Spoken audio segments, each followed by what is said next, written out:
Écoutez les oiseaux par pitié. Le dernier chant là que vous venez d'entendre, c'est un oiseau qui est là depuis tout à l'heure. Il est trop mignon, j'arrive pas à identifier. J'essaye d'apprendre un peu les chants des oiseaux, ça fait après 1 an. Je pense que quand j'en entends, j'essaye de voir ce que c'est pour pouvoir essayer de me souvenir. Mais en fait, la mémoire auditive, c'est trop bizarre. Genre, je peux pas me souvenir d'un chant. Je peux me souvenir de la mélodie d'une musique parce qu'il y a les paroles qui vont avec. Du coup, même si j'ai pas le titre, je vais penser aux paroles par la suite et réussir à trouver le titre de la musique. Mais juste un chant d'oiseau, il n'y a pas de paroles humaines, donc c'est hyper difficile de s'en souvenir. Dans cette vidéo, je vais essayer de parler un petit peu plus que d'habitude, mais de choses un peu moins superficielles, entre guillemets. Dans les vidéos que j'ai faites avant, c'était un peu genre, je suis un peu la mode de ce que moi je regarde sur YouTube et j'essaye de reproduire la même chose. Et surtout, ma chaîne est basée pour l'instant principalement autour de la lecture, et surtout c'est un peu genre une course à la productivité. Genre combien de livres je vais lire. Dans la dernière vidéo, j'ai filmé 9 jours, j'ai lu 9 livres. Dans la vidéo d'avant, je crois que j'avais filmé 7 jours et j'ai lu 7 livres. C'est beaucoup trop. Enfin, c'est pas trop, genre je veux dire, dans ma vie personnelle, j'aime lire des livres. C'est vrai que filmer, ça m'aide beaucoup à lire plus, et c'est pas genre un problème, je me force pas ou quoi que ce soit, je me pousse un peu, mais je me force pas. Je prends quand même énormément de plaisir à lire et à découvrir plein d'œuvres, etc. Et surtout, grâce au fait de me filmer, j'ai commencé à lire beaucoup plus de bandes dessinées parce que je trouve ça de plus en plus autant légitime qu'un roman de fiction. Parce que c'est vrai que moi j'ai grandi un peu dans l'idée que si tu lis une BD, tu peux pas vraiment dire que t'as lu un livre. Dans ma tête, ça fonctionnait pas parce qu'un livre c'était forcément t'as passé plusieurs heures dessus, alors que ça n'a aucun rapport. Il y a des livres de poésie que tu peux lire en 10 minutes. Et avant-hier, donc dimanche, je suis tombée sur une vidéo d'une fille que je suis depuis quelques mois maintenant, je crois, qui a un peu parlé du fait qu'elle aime bien partager des idées et parler pendant plusieurs minutes d'affilée dans un vlog, et questionner un peu ça parce que c'est vrai que personnellement dans les vlogs que je regarde, à part cette fille-là, en général, c'est genre des plans qui sont en avance rapide ou que t'enchaînes, en fait, tu mets juste genre 2 secondes d'un plan, 2 secondes d'un autre, etc.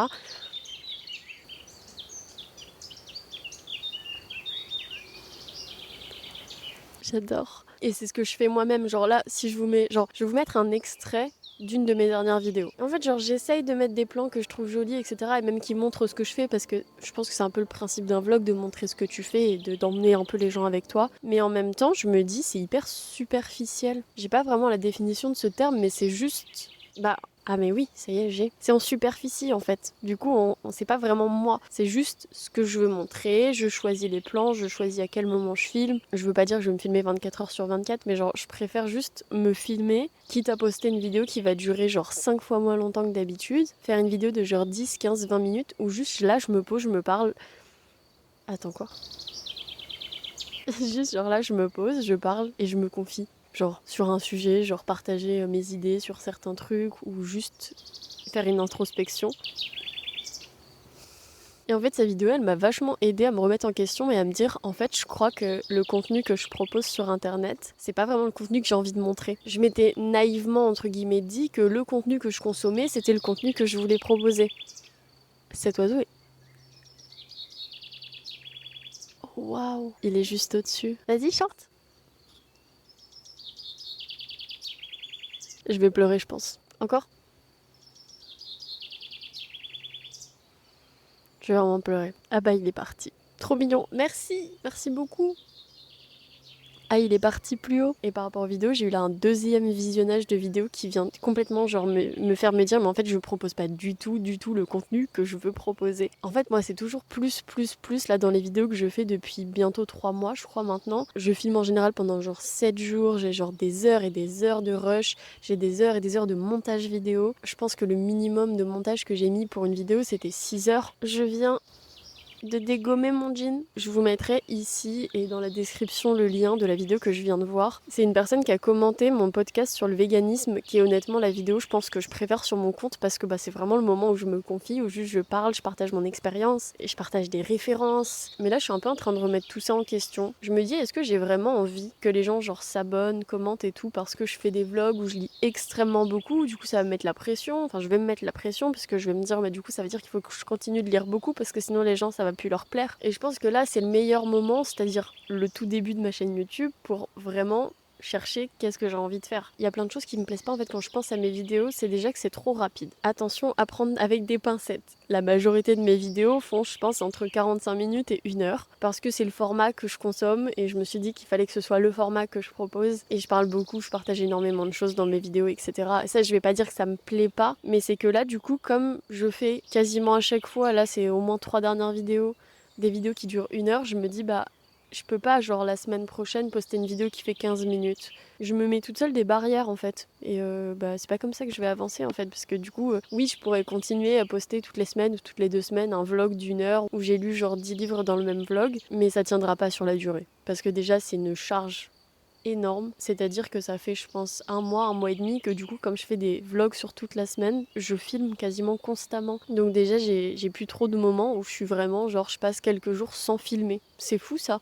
La meuf elle vient de commencer YouTube et elle passe plus une journée sans filmer sa vie, genre c'est fou. Et en plus le montage, c'est un travail de dingue. Et ça c'est un des trucs qui me plaît pas trop quand je pense à mes vidéos, c'est que oui c'est satisfaisant à regarder je trouve, parce que je mets aucune coupure entre les mots. C'est pour ça que j'ai un travail de dérush qui est énorme. En fait, je zoome énormément. Je vous mettrai peut-être un petit extrait, mais je zoome énormément sur la piste audio quand je fais le montage. Et quand il y a genre un truc de genre 1 seconde, vous voyez, je l'enlève. Et ça sur une vidéo qui au final dure 1 heure. Donc il doit y avoir genre 2 heures, 3 heures de rush. C'est hyper long et en plus, ça perd complètement de l'authenticité parce que personne parle comme ça dans la vraie vie. En fait, ça, c'est juste pour répondre à une attente de quelqu'un qui se dit je veux absolument pas attendre, je veux que les mots ils s'enchaînent directement, qu'il n'y ait aucune coupure. Alors que personne ne parle comme ça dans la vraie vie, à part peut-être des gens hyper éloquents, j'en sais rien, mais personnellement je parle pas du tout comme ça, j'ai besoin de petites pauses pour réfléchir aux mots que je vais dire. Donc ça, je pense que j'aimerais bien changer et en fait juste faire des vidéos plus courtes parce que je me mets la pression, je me dis oui, j'aimerais bien poster une vidéo toutes les semaines. Là, j'avais fini par décider d'en faire une toutes les 2 semaines, mais en même temps, effectivement, des vidéos d'1 heure, je peux pas me permettre d'en faire une toutes les semaines, sauf si vraiment je ne vis plus à côté. Mais si je fais des vidéos de genre 10-15 minutes, juste je me pose, je papote, je monte quelques plans de ma journée et ça suffit largement. Et je sais que j'aurai le temps de faire le montage de ça en fait. Et par rapport à la dernière vidéo là que j'ai présentée, c'était extrêmement créatif. Il y avait des mots, il y avait de la poésie, il y avait des couleurs, il y avait des paysages, il y avait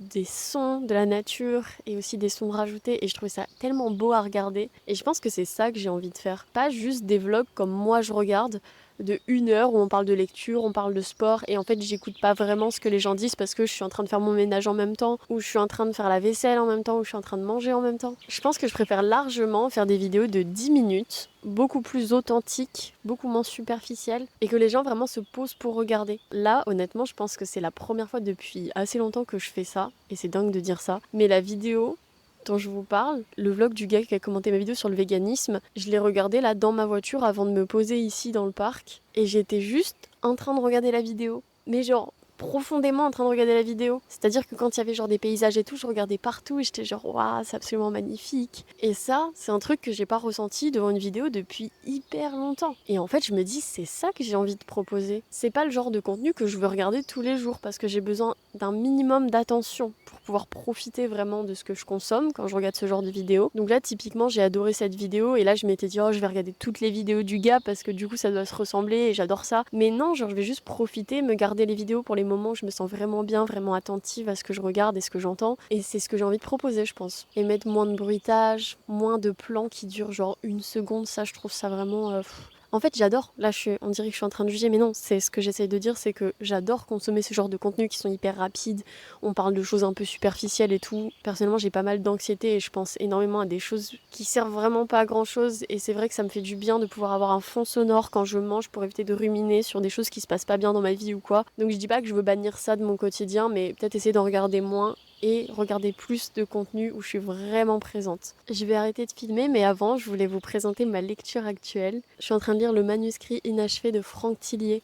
C'est mon tout premier thriller de ma vie. Genre, tout premier, au premier. Et je suis trop contente, j'avoue que je me dis je vais faire un peu des cauchemars. C'est typiquement le genre de lecture qui va pas me marquer. Le genre de lecture qui sert à rien, entre guillemets, à part à me divertir. Mais ça fait le taf, ça me divertit très bien. Je précise ça que c'est vraiment juste du divertissement et que j'apprends rien et que ça va pas me marquer parce que ça fait à peu près 3 semaines que je lis quasiment exclusivement de la non-fiction, des récits de vie, des témoignages, de la psychologie. Et là, ça me fait trop du bien de juste lire un livre de fiction parce que c'est vrai que là je commençais un peu à en avoir ma claque de lire que de la non-fiction. Encore une fois, c'est comme tout, genre faut que je trouve un équilibre entre les deux. Et j'aimerais bien aussi pouvoir lire de la fiction mais que je choisis vraiment moi-même. Parce que là pour le coup je l'ai pas choisi le livre entre guillemets, genre j'ai l'impression que je l'ai choisi parce que c'est moi qui ai choisi d'aller dans une brocante, c'est moi qui ai choisi d'acheter ce livre. Mais c'est juste un livre qui est hyper hypé, qui est hyper à la mode. Et je me rends compte que les livres qui m'ont vraiment marqué dans ma vie, c'est des livres que j'ai trouvés au hasard. Petite liste non exhaustive des livres qui m'ont marqué et qui sont pas des livres qui sont hypés. Dans la forêt de Ginny Glenn, c'est vraiment mon top 1 de mes livres de toute la vie. Demain, il y a la suite qui sort au format poche. J'ai trop hâte de lire la suite. Ce livre a vraiment changé complètement ma vie. Au niveau vraiment purement fictif et surtout au niveau de la plume, c'est Animal de Victor Dixon qui passe en dédicace d'ailleurs dans ma ville la semaine prochaine je crois ou cette semaine je sais plus. Donc j'aimerais bien aller faire dédicacer Animal. Il est pas du tout là pour ce livre là. Hein. Ce mec il est connu pour sa saga Phobos je crois que j'ai pas du tout lu mais moi Animal ça m'a trop marqué. J'ai trouvé qu'il écrivait extrêmement bien, que chaque personnage avait vraiment son caractère, avait une identité propre. Ils étaient tous développés et juste l'intrigue en fait était trop bien. Ça parlait un peu genre de rejet de soi, de rejet des autres. C'était vraiment hyper touchant. J'ai adoré la suite. Pareil en vrai. J'ai surtout aimé le premier parce que je découvrais vraiment l'univers, mais le 2 j'ai aussi énormément aimé. C'était beau, c'était une super histoire d'amour et voilà. L'histoire d'amour c'était pas le sujet principal, c'était surtout une fantaisie. Mais il y a quand même tout le long de l'histoire une histoire d'amour que j'ai trouvée très belle. Il y a Les Thanatonautes de Bernard Werber que j'ai, fun fact, jamais réussi à terminer. Je l'ai commencé 3 fois. Je me suis arrêtée maximum à la moitié, j'ai jamais fini, mais c'est pas grave. Je pense qu'il y a un lien d'âme entre ce livre et moi. Et un jour, je réussirai à le lire. D'ailleurs, je rencontre son auteur la semaine prochaine. J'ai tellement hâte. Là, je vous dis 2 fois d'affilée que je vais rencontrer les auteurs des livres que j'ai lus. Ça ne m'arrive jamais. Je pense que j'ai littéralement jamais rencontré l'auteur ou l'autrice d'un livre. Mais là, pour le coup, c'est vraiment la période et j'ai trop hâte. J'ai trop hâte. Je vais au Salon du Livre de Paris, du coup, samedi. J'ai dit la semaine prochaine, mais c'est samedi, on est mardi. J'ai trop hâte.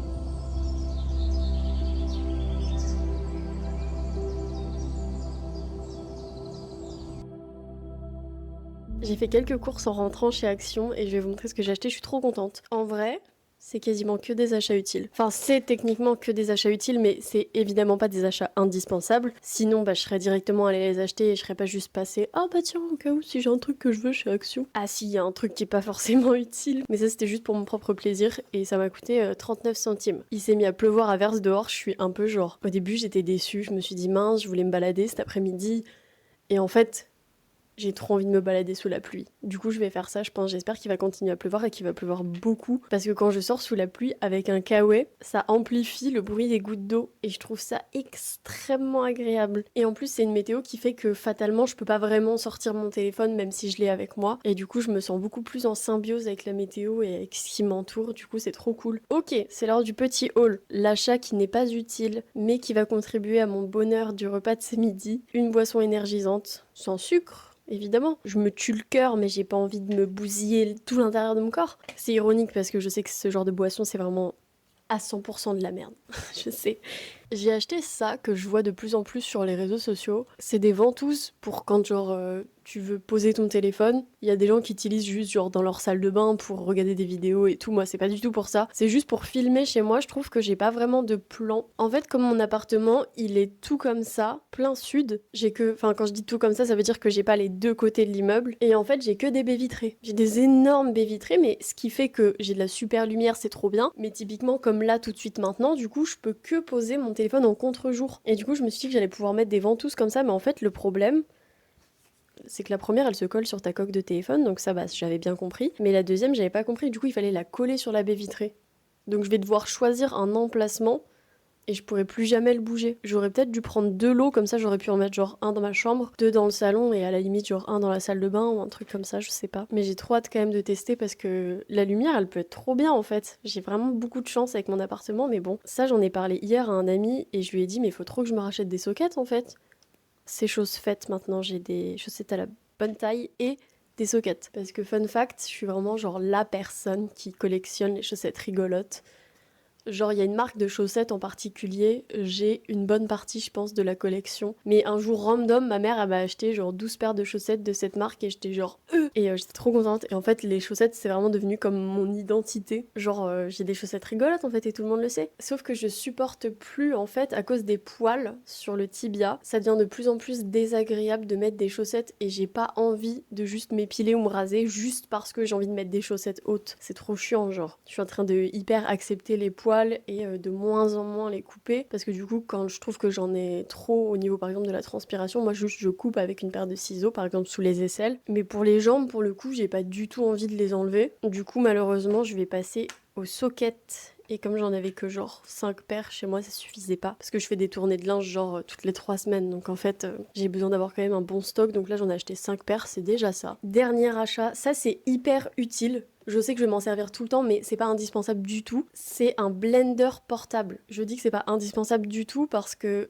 effectivement, les mixeurs, j'en utilise absolument tout le temps. Et j'en ai 3 chez moi, il me semble. Mais en fait, ils coupent de moins en moins et en fait, ça fait de la vaisselle de ouf et tout et ils prennent de la place. Et vraiment, ce format-là, je l'ai vu pas plus tard qu'hier dans une vidéo YouTube et je me suis dit, mais j'aimerais trop m'acheter un truc comme ça. Et là, il était en tête de gondole quand je suis rentrée dans le magasin. Il était en promotion. Je me suis dit, ça y est, c'est mon moment. Et en fait, pour mixer des énormes trucs, je pense que ça ira pas. Mais ça, du coup, j'ai mes autres mixeurs. Et en fait, ça, je me suis dit, surtout pour faire du lait végétal. Parce que personnellement, dans mes pâtisseries, j'utilise du lait d'avoine que je fais maison. Genre, par exemple, si tu veux 1 litre de lait d'avoine, tu vas mixer genre 80 grammes de flocons d'avoine avec 800 millilitres d'eau. Un truc comme ça à peu près, je sais plus. Bref, ça fait peut-être pas exactement 1 litre, mais du coup tu mets 8 grammes de flocons d'avoine par exemple avec 80 grammes d'eau ou 80 grammes de flocons d'avoine avec 800 grammes d'eau. Mais sauf qu'en fait, quand il faut genre ouvrir les placards, sortir le mixeur et tout, c'est trop chiant. Ça, c'est un truc que je garderai directement sur mon plan de travail. Il est petit, il prend pas beaucoup de place, c'est trop bien. Voilà, je suis pas un peu fière de mes achats. Et grande nouvelle, il y a 2 semaines, j'ai fait un urban trail de 10,8 km à peu près et on n'a pas eu de médaille. Et en fait, je m'étais pas posé la question, je me suis dit, bon bah tant pis, il y a pas de médaille, même si j'avoue que ça me faisait un peu chier parce que les médailles, je trouve ça hyper cool et en général c'est même super joli en fait une médaille et on n'en a pas eu et j'étais un peu déçue aussi parce que j'ai payé 17,50 € l'inscription pour faire un 10 km et en fait je pense qu'ils les avaient juste pas reçus à temps parce que c'était la première édition de cet urban trail là. Donc j'imagine que l'organisation, bah, c'est leur première fois, donc c'est pas parfait. Et en fait, on a reçu un mail il y a à peu près 1 semaine, je pense, pour nous dire que les médailles étaient arrivées. Genre comme si on était au courant qu'on avait des médailles. Et du coup, je suis allée la chercher et elle est absolument magnifique. Je vous mettrai une photo plutôt ici, vous verrez un peu mieux, mais elle est vraiment incroyable. Le bleu foncé comme ça, avec le bronze de la médaille et le château au milieu, je trouve ça magnifique. Faut que je lui trouve un endroit où elle sera mise en valeur, peut-être genre sur ma bibliothèque ou sur ma desserte, je vais voir.